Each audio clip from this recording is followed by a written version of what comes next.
Welcome to news alert. Telangana CM Revanth Reddy బీసీలకు 42% రిజర్వేషన్ల సాధనపై తీవ్రంగా మాట్లాడారు. ఆయన మేము విద్య, ఉద్యోగాల్లో 42% కోటాను స్థానిక సంస్థల్లో రాజకీయ కోటా కోరుతున్నామని తెలిపారు. అలాగే నరేంద్ర మోదీ 42% బీసీ కోటాను అమలు చేయకపోతే రాహుల్ గాంధీని ప్రధానమంత్రిని చేసి కోటా సాధిస్తామని స్పష్టం చేశారు. ఆయన మాట్లాడుతూ బీసీల హక్కుల కోసం తమ పోరాటం కొనసాగుతోందని, రాజకీయ చట్టాల మేరకు తమకు కోటాలు ఇవ్వాలని డిమాండ్ చేశారు. మేము విద్యా ఉపాధిలో అదేవిధంగా రాజకీయ రిజర్వేషన్ల 2 బిల్లులు పంపించాం. 4 నెలలైన రాష్ట్రపతి ఆమోదించలేదు. కాబట్టి ఈ రోజు జంతర్ మంతర్ దగ్గర తెలంగాణ మంత్రివర్గం మొత్తం ఎంపీలు, ఎమ్మెల్సీలు, ఎమ్మెల్యేలు తెలంగాణ నలుమూలల నుంచి రిజర్వేషన్లకు అనుకూలమైన శక్తులందరూ ఈ జంతర్ మంతర్లో ధర్నా చేస్తున్నారు. అయినా కేంద్ర ప్రభుత్వానికి కనువిప్పు కలగలేదు. అందుకే ఈరోజు ఇక్కడనే కాదు, పార్లమెంట్ లో కూడా మల్లికార్జున ఖర్గే గారు, రాహుల్ గాంధీ నేతృత్వంలో ఖచ్చితంగా ధర్నా చేసి రిజర్వేషన్లు సాధిస్తాం. రిజర్వేషన్లకు వ్యతిరేకంగా ఉన్న భారతీయ జనతా పార్టీకి కఠినమైన గుణపాఠం చెప్పడానికి బలైన వర్గాల శక్తులను కూడగట్టుకుని వాళ్ళ మీద పోరాటం చేస్తాం. తప్పకుండా 42% రిజర్వేషన్ సాధిస్తాము.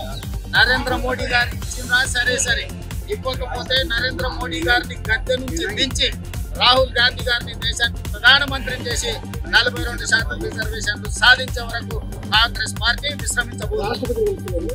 ఖచ్చితంగా రాష్ట్రపతిని మేము అపాయింట్మెంట్ అని చాలా రోజులైంది. ఇప్పటి వరకు రాష్ట్రపతి గారు మాకు అపాయింట్మెంట్ ఇవ్వలేదు. ఇది శోచనీయం. రాష్ట్రపతి గారు మాకు అపాయింట్మెంట్ ఇచ్చి మా సమస్యను విని పరిష్కరిస్తారని మేము ఆశిస్తున్నాము. ఒకవేళ రాష్ట్రపతి గారు మాకు అపాయింట్మెంట్ ఇవ్వలేదంటే ప్రధానమంత్రి గారు ఒత్తిడి ఉన్నది రాష్ట్రపతి గారి మీద మేము భావించవలసి వస్తుంది. నిన్న మొన్న అమిత్ షా గారు నరేంద్ర మోడీ గారు రాష్ట్రపతిని కలిసి ఆ సందర్భంగా వీరు ఏమైనా మా అపాయింట్మెంట్ ఇవ్వద్దని వారి మీద ఏమైనా ఒత్తిడి చేసిందేమో. బలహీన వర్గాలందరూ కూడా ఆలోచన చేయాల్సిన అవసరం ఉన్నది. ఏది ఏమైనా క్షేత్రస్థాయి నుంచి పార్లమెంట్ వరకు రిజర్వేషన్లు సాధించే వరకు మా పోరాటాన్ని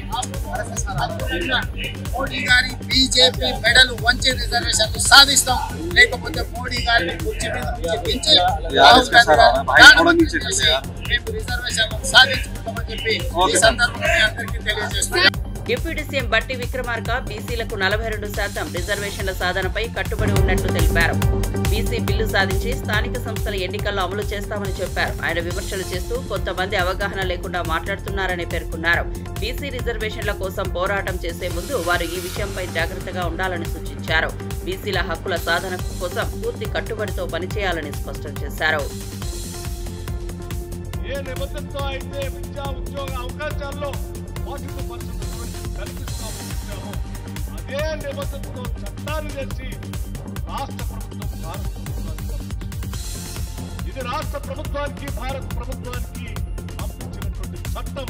ఈ భారత ప్రభుత్వ రాష్ట్రపతి గారు ఆమోదముద్ర వేసి రాజ్యాంగ ప్రకారం పంపించాల్సిందే.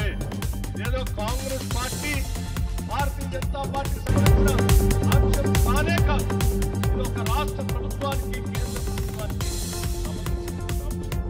రాష్ట్ర ప్రభుత్వంగా మన నిబద్ధతతో పొరపాటు కూడా లేకుండా 2 బిల్లులు పాస్ చేసి పంపించడం ఒకటే కాదు. ఇంకో పెద్దమంది ఎక్కడ మాట్లాడుతున్నారు, ఓ పక్కన బిల్లు పాస్ చేసి మీరు ఢిల్లీ పంపించారు, ఇంకో పక్కన ఆర్డినెన్స్ ఇస్తామయ్యారు. అవగాహన లేనటువంటి ఆర్డినెన్స్ కూడా రాష్ట్ర ముఖ్యమంత్రి గారు కేబినెట్ ఆలోచించి ఆనాటి టీఆర్ఎస్ ప్రభుత్వం స్థానిక సంస్థల ఎన్నికలు జరిగేటప్పుడు 50% మించకుండా ఉండేటట్టుగా స్థానిక సంస్థల పంచాయతీరాజ్ చట్టంలో ఒక క్యాప్ పెట్టింది. మనం ఇక్కడ 42% సాధించుకొని రాష్ట్రంలో బిల్లు తెచ్చుకోగానే ఆ క్యాప్ అడ్డం వస్తుంది. కాబట్టి దాన్ని కూడా అడ్డం లేకుండా చేయాలనేటువంటి ఆలోచనతోనే రాష్ట్ర ప్రభుత్వం ముఖ్యమంత్రి రేవంత్ రెడ్డి గారి నాయకత్వంలో కేబినెట్ ఒక నిర్ణయం తీసుకొని ఆర్డినెన్స్ చేసి గవర్నర్ గారికి పంపించింది. అంటే ఈ చట్టం రాగానే అక్కడ ఉన్న క్యాప్ కూడా అడ్డం తొలగేటట్టుగానే ఇప్పటికే నిర్ణయాలు చేసి రాష్ట్ర ప్రభుత్వం తన నిబద్ధతని చట్టపరంగా ఈరోజు చేసి చూపించిందని చెప్పడానికి నాకు ఎటువంటి సందేహం. ఈ చేసి చూపించినటువంటి చట్టం ఈ ఈరోజు భారత రాష్ట్రపతి నాయకురాలు ముర్ము గారి దగ్గర ఉన్నది. గౌరవ ముర్ము గారు కానీ లేకపోతే భారత రాష్ట్ర ప్రభుత్వం కానీ తప్పనిసరిగా వారికి కూడా ఈ రాష్ట్రంలోనే కాదు దేశంలో ఉన్నటువంటి బలహీన వర్గాలపై ప్రేమ ఉందనే మేము భావిస్తా ఉన్నాం, నమ్ముతున్నాం కూడా. తప్పనిసరిగా చట్టబద్ధంగా చేసిన ఈ చట్టాన్ని వాళ్ళు కూడా గౌరవించి వెంటనే దీనికి ఆమోద ముద్ర వేసి ఈ రాష్ట్రంలోనే కాదు దేశంలో ఉన్నటువంటి బీసీలకు కూడా మేము న్యాయం చేయడానికి సిద్ధంగానే ఉన్నామనేటువంటి ఒక సంకేతాన్ని వారు ఇస్తారనేటువంటి ఆశతోనే మేము ఉన్నాం.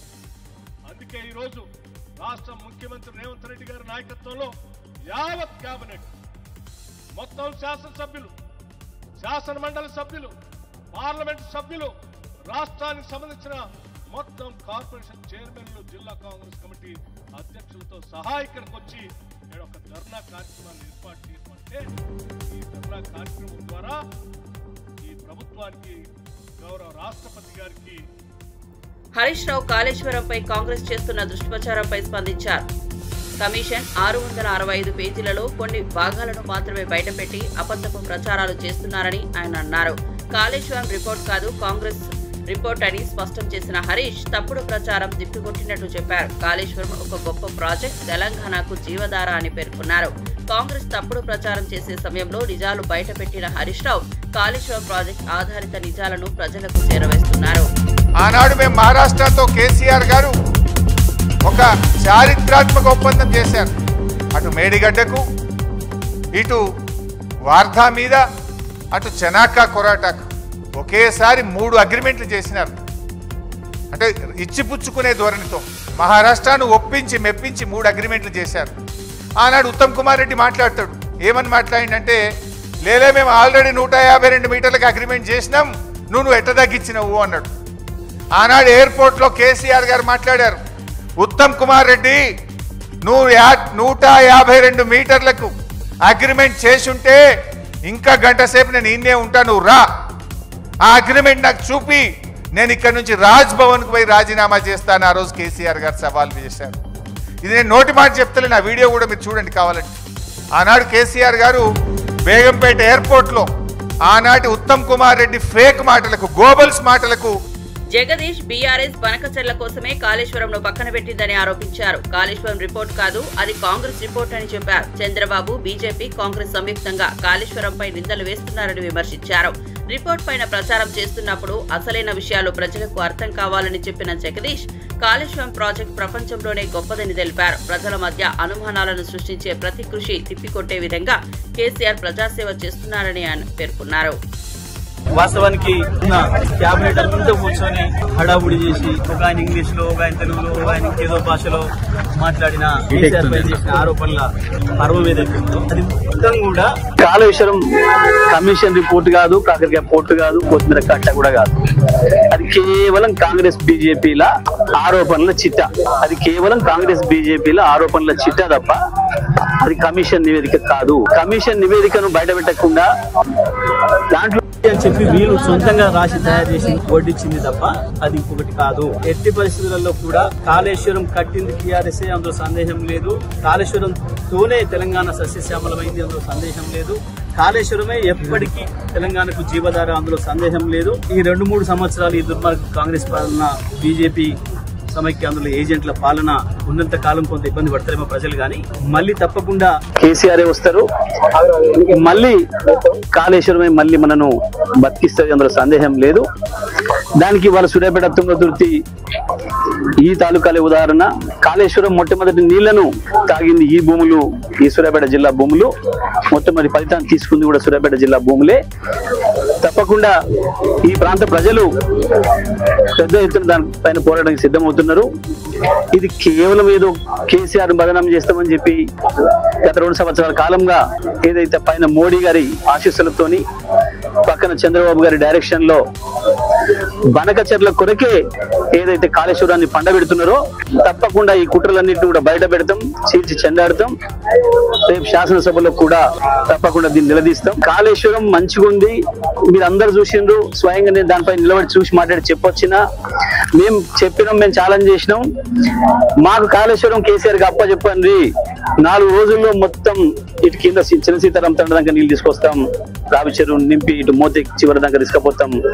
అక్కడ SRSP పైన కూడా ఇంకా నీళ్లు రాక ఇబ్బందులు పడుతున్నా ఆ ప్రాంతానికి కూడా నీళ్లు అందిస్తామనే మాట మేము ఏదైతే చెప్పినామో మళ్ళీ కూడా మేము అదే మాట మీద నిలబడి ఉన్నాం. ఎట్టి పరిస్థితుల్లో కూడా కాళేశ్వరంకి ఇక్కడ చిన్న నష్టం కాలే. కాళేశ్వరం నివేదిక పేరు మీద ఇవాళ కాంగ్రెస్ పార్టీ ప్రభుత్వం చేస్తున్నది మోసపూరిత ప్రచారం తప్ప అది ఇంకొకటి కాదు. ఈ పనికి మాలిన వాటికి వీటికి భయపడే దాంట్లో ఎవరం కూడా లేము. ఈ పని పిట్ట బెదిరింపులు బెదిరించి ఏదో చేద్దామని చెప్పేసి అని చిల్లర ఆలోచనలు చేస్తున్నారు.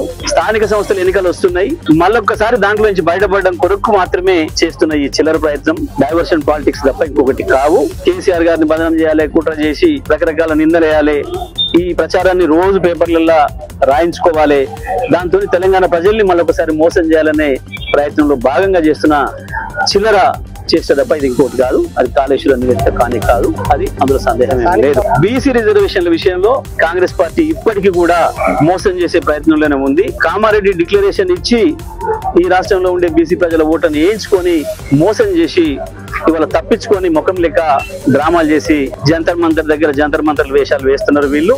ఇవన్నీ కూడా ప్రజల్ని మోసం చేసే ప్రక్రియ తప్ప ఇంకొకటి కాదు.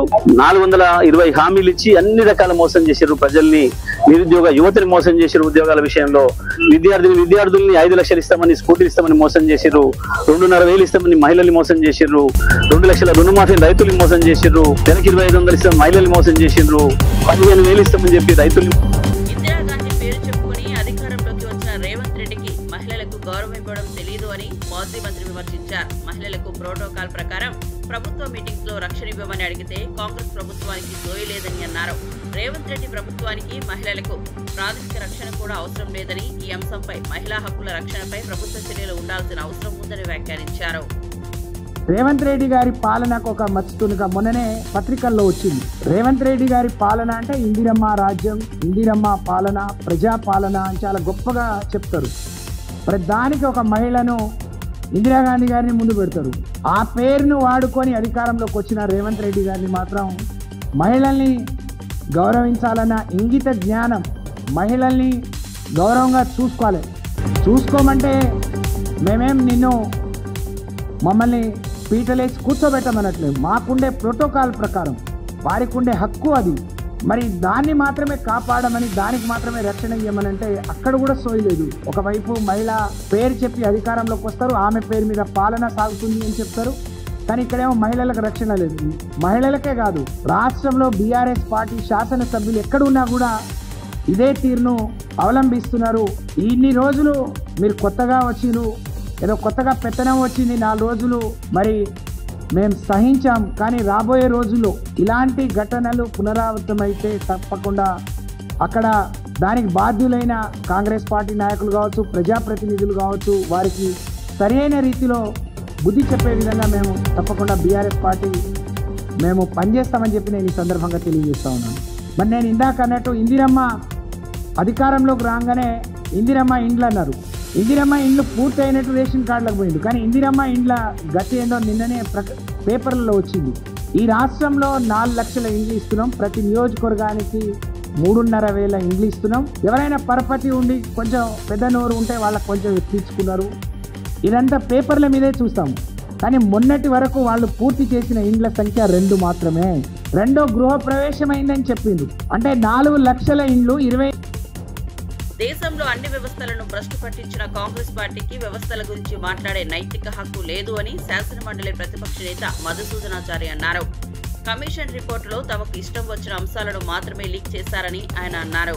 ఆయన కాంగ్రెస్, బీజేపీ, ఇతర పార్టీలు తమ స్వార్థాల కోసం కమిషన్ ఆధారిత దుష్ప్రచారం చేస్తున్నారని విమర్శించారు. వారు ప్రతిపాదించిన మార్గాలు ప్రజల ప్రయోజనాలకు విరుద్ధమని, నిజమైన పనిని ప్రజలు తెలుసుకోవాలని చెప్పారు. బీఆర్ఎస్ పార్టీకి వ్యవస్థలపై నమ్మకం లేదన్నటువంటి ఉత్తమ్ కుమార్ రెడ్డి గారు ఉత్తమ మాటలను తీవ్రంగా గర్హిస్తూ ఉన్నాం, ఖండిస్తూ ఉన్నాం. అసలు కాంగ్రెస్ పార్టీ ఇటువంటి వ్యాఖ్యానం చేసేటువంటి నైతిక అర్హత లేని పార్టీ ఈ దేశంలో ఏదైనా ఉంది అంటే అది కాంగ్రెస్ పార్టీ మాత్రమే. అవసరార్థం రంకు బొంకు మాటలు మాట్లాడడం, సమాజ హితాన్ని కాంక్షించి పనిచేయాల్సినటువంటి దానికి భిన్నంగా పనిచేయడం అనేది కాంగ్రెస్ పార్టీ నైజం. ఎంత అద్భుతమైనటువంటి పార్టీ బీఆర్ఎస్ పార్టీ, ఎంత నిబద్ధత, నిజాయితీ, ప్రజల పట్ల ప్రేమాభిమానాలు ఉన్నటువంటి పార్టీ బీఆర్ఎస్ పార్టీ. ఒక్కసారి తెలంగాణ ఉద్యమ ప్రస్థానాన్ని కనుక గమనిస్తే 2001 సంవత్సరంలో బీఆర్ఎస్ పార్టీ స్థాపించింది మొదలు 2014 వరకు తెలంగాణ సాధించేంత వరకు కూడా ఈ దేశంలో బీసీ రిజర్వేషన్ బిల్లును ఆపడం దారుణమని, బీసీల పట్ల బీజేపీకి చిత్తశుద్ధి లేదని మంత్రివర్యులు కోమటిరెడ్డి వెంకటరెడ్డి అన్నారు. బీసీ రిజర్వేషన్ సాధించేందుకు ఎప్పటికైనా కట్టుబడి ఉంటామని స్పష్టం చేశారు. బీసీల హక్కుల కోసం పోరాటం చేసే మార్గాలు అవసరమని ఆయన చెప్పారు. బీసీ రిజర్వేషన్ల సాధన కోసం చేపట్టిన పోరాటం నిలబడాలని, ప్రతిపక్షాలు తమ ప్రయోజనాలను త్యజించి ప్రజల ప్రయోజనాల్ని సాధించాలని అన్నారు.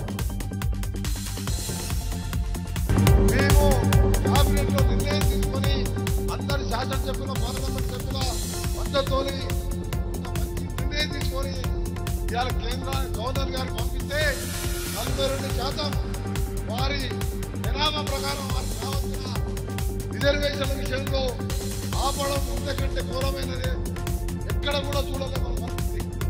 ఈరోజు 1,00,000 మంది ఎనిమిదేటర్లను పెట్టి శాస్త్రీయంగా ఏ రాష్ట్రంలో చేయని విధంగా తొలి రాష్ట్రంగా ఇలా తెలంగాణ చరిత్రలో నిలిచిపోయింది.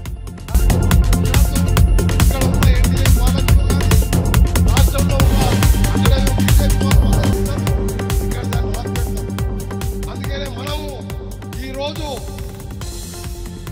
అగ్రకులానికి చెందిన ముఖ్యమంత్రి అయినా మంత్రులున్నా అందరం కూడా ఉంది. ఈరోజు ఒక్కటే మాటపై ఉన్నాం, ఒక్కటే మాటపై కట్టుబడి బీసీలకు న్యాయం చేయాలి. బీసీలకు వాళ్ళు వెనుకబడ్డ వాళ్ళు కాదు, వెనుక పడేసిన వాళ్ళు కాబట్టి న్యాయం చేయాలన్నదే లక్ష్యంగా పనిచేస్తామని మీ అందరు కూడా వచ్చిన వారికి మీ అందరికి కూడా ధన్యవాదాలు తెలియజేస్తూ మీ ఎమ్మడి మేము ఉంటాం. అందరం కలిసి న్యాయమైన కోరికను సాధిస్తున్నామని తెలియజేసుకుంటాం. బీసీ రిజర్వేషన్ అన్ని రాష్ట్రాల్లో అమలు చేయాలని మాజీ ఎంపీ వి హనుమంతరావు పేర్కొన్నారు. వెనుకబడిన వర్గాలకు చేయూత కల్పించేందుకు బీసీ రిజర్వేషన్ కీలకమైందని అన్నారు. కేవలం కొన్ని రాష్ట్రాల్లో మాత్రమే ఇది అమలు కావడం సరైంది కాదు అని ఆయన అభిప్రాయపెట్టినట్లయితే అన్ని రాష్ట్రాల్లో బీసీ రిజర్వేషన్ అమలు చేయడమే సమర్థమైన మార్గమని చెప్పారు. ఢిల్లీలో అప్పుడే అంటున్నారు హనుమంతరావు సాబ్ इतना बड़ा मीटिंग लगा दिया बीसी का अंडे में, बोला बीसी के पास दम है, राहुल गांधी इसके पीछे है और हमारा रेवंत रेड्डी अमल करा 42% रिजर्वेशन अमल करा. उसी वजह से ये देश भर में होना चाहिए. हिंदुस्तान हर स्टेट में ये कैशलेस सेंटर चलना, राहुल गांधी कन्याकुमारी से कश्मीर तक चलने के बाद नौजवानों की तकलीफ, बहनों की तकलीफ, किसानों की तकलीफ, अनएम्प्लॉयड का तकलीफ सुनने के बाद क्या बोला? We come to the power, will conduct cashless center. उतना ही नहीं बोला, जितना हिस्सेदारी उतनी भागीदारी बोला.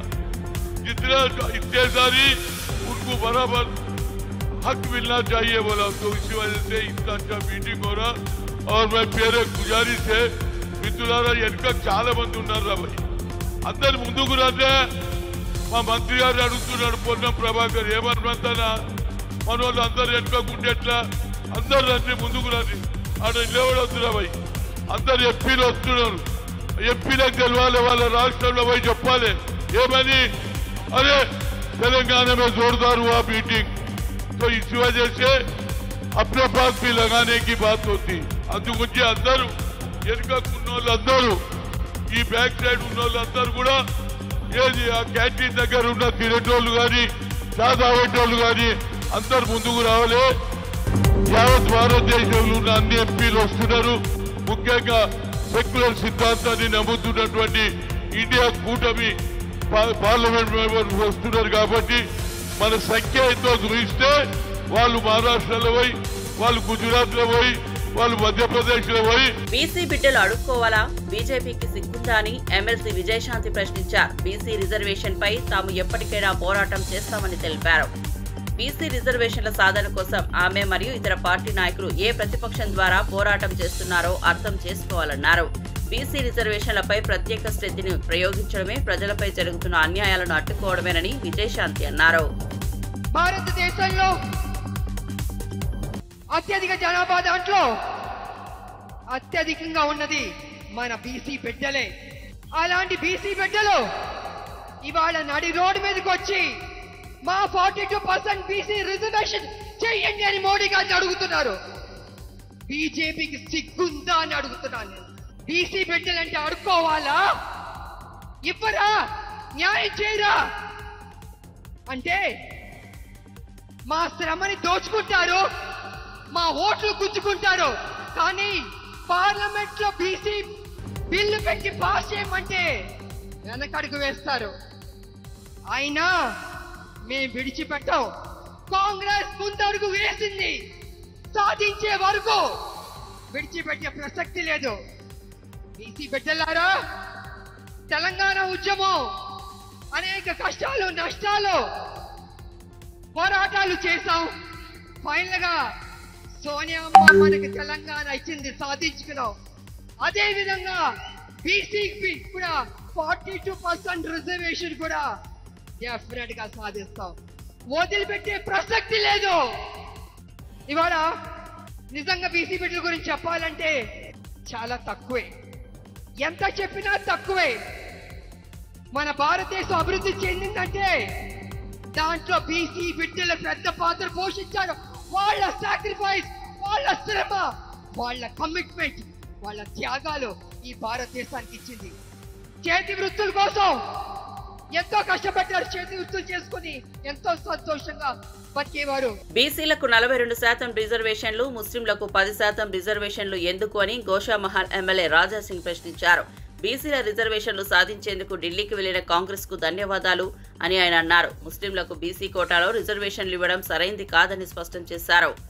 ముస్లింలకు ప్రత్యేక రిజర్వేషన్లు ఉండగా మళ్లీ బీసీ కోటాలో 10% ఎందుకు అని ఆయన ప్రశ్నించారు. కాంగ్రెస్ నాయకులు మరియు ముఖ్యమంత్రి గారు ఢిల్లీలో జంతర్ మంతర్ ధర్నా చౌక్ లో బీసీ రిజర్వేషన్ గురించి ధర్నా చేస్తున్నారు. బీసీలకి 42% రిజర్వేషన్ కేంద్రం ఎట్టి పరిస్థితుల్లో ఇవ్వాలని వాళ్ళు ధర్నా చేస్తున్నారు. నేను కాంగ్రెస్ వాళ్ళకి ధన్యవాదాలు చెప్తున్నాను. మా గురించి మీరు ఫైట్ చేస్తున్నారు, బీసీల గురించి ఫైట్ చేస్తున్నారు. కానీ అదే 42%లో ముస్లిం వాళ్ళకి 10% ఎందుకు ఇస్తున్నారు రిజర్వేషన్ అడుగుతున్నా. ముస్లిం వాళ్ళు బీసీయా? ముస్లిం అంటే మైనారిటీ కదా. ఆల్రెడీ తెలంగాణలో మైనారిటీకి చాలా బెనిఫిట్ ఇస్తున్నారు కదా, మైనారిటీ రిజర్వేషన్ కూడా ఉన్నది కదా. మళ్ళా మా బీసీ కోటాలో వాళ్ళకి 10% ఎందుకు ఇవాళ మేము అడుగుతున్నాం. ఆల్రెడీ కేంద్రం 28% బీసీ రిజర్వేషన్ ఇస్తుంది, మీరు ఇచ్చేది ఏంది 5% కదా. మళ్ళా ఈ షోపుటప్ ఈ యుద్ధం ఎందుకు మా బీసీ కోటాలో 10% ముస్లిం వాళ్ళకి ఇస్తున్నారు మీరు? ఇవాళ బండి సంజయ్ గారు ఒక స్టేట్మెంట్ చూస్తున్నా. మీరు వాస్తవం బీసీల గురించి మీరు ఫైట్ చేయండి. 42% మేము బీసీలకి ఇస్తాము, 10% ముస్లిం వాళ్ళకి ఇయ్యమని మీరు ఫైట్ చేస్తే మేము కూడా సహకారం చేస్తాం కదా అని ఒక కేంద్ర మంత్రి, చిన్న వ్యక్తి కాదు, ఒక కేంద్ర మంత్రి అన్నాడు కదా. మీరు వన్ సైడ్గా బీసీల గురించి ఫైట్ చేయండి, మేము కూడా సహకారం చేస్తామని కేంద్ర మంత్రి అన్నాడు కదా. మీరు డిక్లరేషన్ చేయండి. ఢిల్లీలో ఇవాళ నేషనల్ మీడియా, మన తెలంగాణ మీడియా కూడా ఉన్నది కదా. మేము ముస్లిం వాళ్ళకి 10% రిజర్వేషన్ బీసీ కోటా నుంచి ఇయ్యము, టోటల్ 42% బీసీలకి ఇస్తామని ఒక స్టేట్మెంట్ ఇవ్వండి. అప్పుడు మేము కూడా ఇమీడియట్గా మేము కూడా ఢిల్లీ వస్తాం, మీ ఎంబడే మేము కూడా ధర్నా చౌక్లో కూర్చుంటాం. కానీ మా 42% అంటే 42% బీసీలకి రిజర్వేషన్ ఇస్తానని మీరు డిక్లరేషన్ చేసిన తర్వాత చాలా హ్యాపీ ఫీల్ అయినారు అందరు బీసీ వాళ్ళు. కానీ దాంట్లోనే 10% ముస్లిం వాళ్ళకి ఇస్తారని మీరు డిక్లరేషన్ చేస్తారు కదా, అది తప్పు పని చేస్తారు. మా రేవంత్ రెడ్డి ముఖ్యమంత్రి గారికి రిక్వెస్ట్ చేస్తున్నా, మా బీసీ కోటా 42% మీరు ఇస్తున్నారు కదా, మంచిదే, ఫైట్ చేయండి దాని గురించి. కానీ దాంట్లోకి 10% ముస్లిం వాళ్ళకి ఇస్తున్నారు, అది మేము ఎట్టి పరిస్థితుల్లో యాక్సెప్ట్ చేయము. మీరు మా బీసీల గురించి ఫైట్ చేయడానికి ఢిల్లీ పోయినారా? లేక ఆ ముస్లిం వాళ్ళకి 10% బీసీ రిజర్వేషన్ ఇస్తాం దాని గురించి మీరు ఫైట్ చేస్తున్నారా? దాన్ని కూడా మీరు డిక్లరేషన్ చేయండి, క్లారిటీ ఇవ్వండి. జనాలు మా బీసీలు కొద్దిగా అయోమయంలో ఉన్నారు. అసలు ఈ బీసీ రిజర్వేషన్ దేని గురించి చేస్తున్నారు, దేని గురించి ఫైట్ చేస్తున్నారు, కొద్ది అది డిక్లరేషన్ చేస్తే చాలా బాగుంటుందని మా రేవంత్ రెడ్డి గారికి నా ఒక నివేదిక. నేను ప్రమోట్ చేసింది గేమింగ్ యాప్స్ కాదు, లీగల్ యాప్స్ మాత్రమేనని స్టార్ హీరో విజయ్ దేవరకొండ చెప్పారు. ఈడీకి అన్ని వివరాలు ఇచ్చానని ఆయన స్పష్టం చేశారు. నాకు ప్రమోట్ చేసిన యాప్స్ బెట్టింగ్ యాప్స్ కాదని అన్నారు. మీడియా మరియు ప్రజలు సరైన సమాచారం ఆధారంగా నిర్ణయాలు తీసుకోవాలని ఆయన సూచించారు. ప్రింట్ మీడియా, ఎలక్ట్రానిక్ ప్రింట్, ముందుగా మీ అందరిని ఒక అడుగుతా, అది నా గురించి మీరు చేయాలి. ఇప్పుడు మీ ఛానళ్ళల్లో హెడ్లైన్స్ స్క్రోలింగ్లో ఇల్లీగల్ బెట్టింగ్ యాప్స్లో నన్ను పిలిచారని స్క్రోలింగ్ నడుస్తుంటుంది, హెడ్లైన్స్ నడుస్తుంటుంది నాకు తెలుసు. కానీ ఫస్ట్ దాన్ని గేమింగ్ యాప్స్ క్లారిఫికేషన్ గురించి విజయ్ దేవరకొండ అని పిలిచారు అని ఫస్ట్ ఆ హెడ్లైన్ మీరు నా గురించి మార్చాలి. ఎందుకంటే బెట్టింగ్ యాప్స్ ఇన్వెస్టిగేషన్ తప్పకుండా నడుస్తుంది. కానీ మనని పిలిచింది వాళ్ళకు కూడా తెలియదు మన పేరు ఎందుకు వచ్చిందో. బట్ మన పేరు వచ్చినందుకు వాళ్ళు వెరిఫికేషన్ చేసుకొని వాళ్ళ డెలిజెన్స్ తీసుకోవాలి. మనం చేసింది గేమింగ్ యాప్స్కి ఎండోర్స్మెంట్. గేమింగ్ యాప్కి బెట్టింగ్ యాప్కి అసలు సంబంధమే లేదు. గేమింగ్ యాప్స్ అనేటివి completely legal, recognized by the government, licensed as a business. వాళ్ళకి జిఎస్టీలు, టీడీఎస్లు, కంపెనీలు, it's fully registered, recognized by Supreme Court and various state governments. అది గేమింగ్ యాప్. అటువంటిది A23. ఇప్పుడు క్విక్గా డౌట్ ఉన్న వాళ్ళకి క్విక్గా మీరు గూగుల్లోకి వెళ్ళి టాప్ గేమింగ్ యాప్స్ అని కొడితే కొన్ని వస్తాయి. A23తో సహా My 11 Circle, Dream 11, NPL, జూపీ ఇట్లాంటివి కొన్ని వస్తాయి. ఇవన్నీ రిజిస్టర్డ్ గేమింగ్ యాప్స్. ఇవన్నీ మన ఇండియన్ క్రికెట్ టీమ్కి స్పాన్సర్, మన ఇండియన్ ఒలింపిక్స్ టీమ్కి స్పాన్సర్, మన ఇండియా విమెన్స్ క్రికెట్ టీమ్కి స్పాన్సర్, ఐపీఎల్కి, ఎన్పిఎల్ ఒకదానికి అఫీషియల్ స్పాన్సరు, వేరియస్ కబడ్డీ లీగ్కి, వాలీబాల్ లీగ్కి అన్నిటికీ వీళ్ళు స్పాన్సర్ చేస్తారు. ఎందుకంటే these are completely legal entities. Indian Olympics టీమ్కి స్పాన్సర్ చేయాలంటే లీగల్ ఉండాలా వద్దా? సో ఫస్ట్ ఆఫ్ ఆల్ ఈ గేమింగ్ యాప్స్ని, ఇల్లీగల్ బెట్టింగ్ యాప్స్ని మీరు సపరేట్ చేయాలి. అది జర్నలిస్ట్గా మీ రెస్పాన్సిబిలిటీ. నా మీద మీకు ఆ రెస్పాన్సిబిలిటీ ఉండాలని కోరుకున్నా. కానీ మన పేరు వచ్చింది కాబట్టి కొన్ని క్లారిఫికేషన్స్ అడిగారు.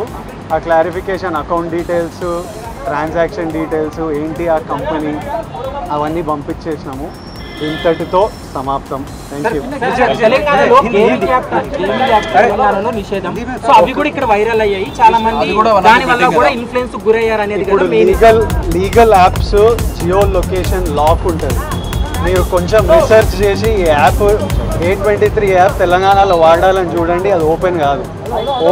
ఓపెన్ అయ్యి మీకు మెసేజ్ వస్తుంది, ఈ ఏరియాలో మీరు అలౌడ్ కాదు అని. పర్టికులర్ కొన్ని స్టేట్ గవర్నమెంట్స్ లీగల్గా అలౌ చేశాయి, కొన్ని స్టేట్ గవర్నమెంట్స్లో అలౌ చేయలేదు. సో అది క్లారిఫికేషన్. లొకేషన్ చేంజ్ చేసి ఆడుతున్నారు అనేది అంటున్నారు.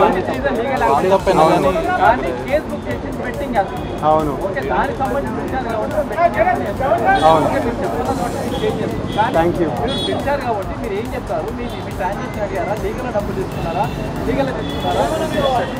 అసలు వాళ్ళకి మీకు చెప్పింది వాళ్ళకి చెప్పడం జరిగింది. వాళ్ళ డెలిజెన్స్ ప్రకారం contracts, app details, agency details, financial details అన్నీ తీసుకుంటారు. అవి తీసుకున్నారు. దాంతో they are very satisfied. If anything else you will get to no.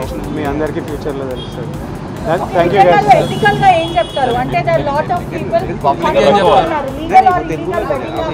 ఇప్పుడు మన దాంట్లో